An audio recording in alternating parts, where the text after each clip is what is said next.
Ketika Tuhan membuka pintu. Ketika Tuhan memberikan kesempatan kepada saya pada bulan April 2017 untuk berkunjung ke negara El, saya melihat kenyataan minimnya sistem pendidikan, kesehatan, transportasi, kecanduan, pergumulan ekonomi, infrastruktur, dan bahkan 97% penduduknya belum pernah mendengar kabar baik dan sedang berjalan menuju kebinasaan. Hati saya dipenuhi belas kasihan dan menanggapi panggilannya. Tuaian banyak, pekerja sedikit. Ini aku, utuslah aku. Ia melibatkan gerejanya. Gereja tahu amanat agung, tetapi sedikit yang menjangkau suku terabaikan. Ketika beberapa pintu tertutup, saya sadar bahwa ini adalah misi Allah.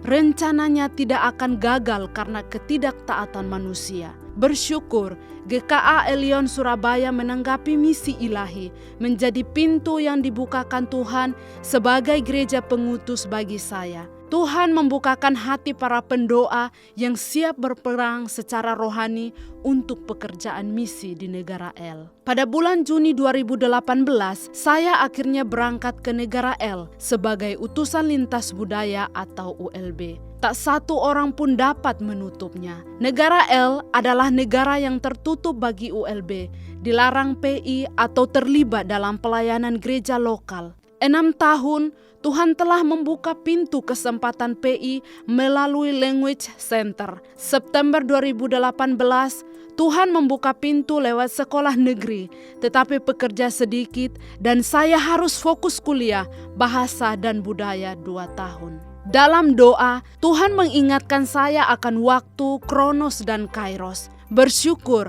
akhirnya saya diizinkan mengajar 2 kelas, memberkati dan terberkati dalam relasi dengan siswa dan guru.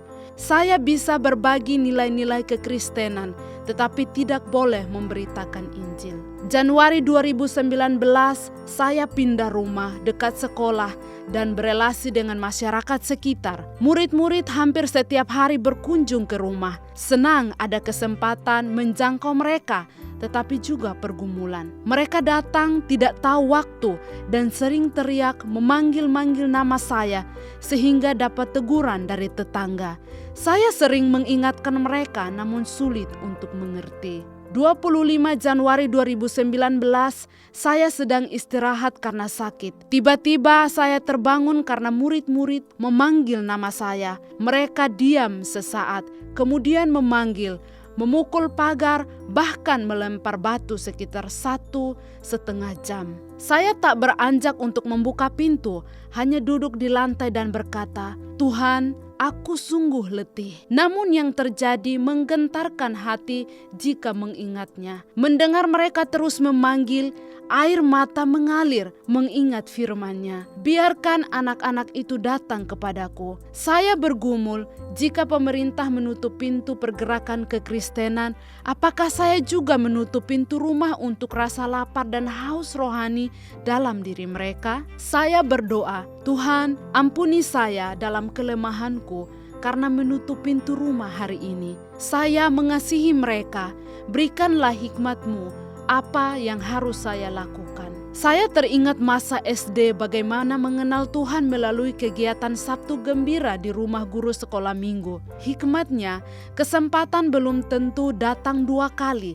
Anak-anak datang hanya bagaimana saya mengajar mereka untuk menghargai waktu, tertib, dan menerima kabar baik. Akhirnya saya membuka Sabtu Gembira di rumah, belajar bahasa Inggris, memberitakan firman Tuhan, bermain, dan makan bersama. Awalnya gentar memikirkan bagaimana respon orang tua, tetangga, dan pemerintah jika ketahuan PI. Minggu pertama 5 orang, minggu kedua 6 orang. Sekarang 24-30 anak usia 8-15 tahun dengan 3 pekerja. Hanya karena anugerahnya, ada 11 murid yang mengaku percaya dan beribadah ke gereja lokal. Hanya oleh perlindungannya, Sabtu Gembira ada sampai hari ini. Banyak pintu telah Ia bukakan bagi saya.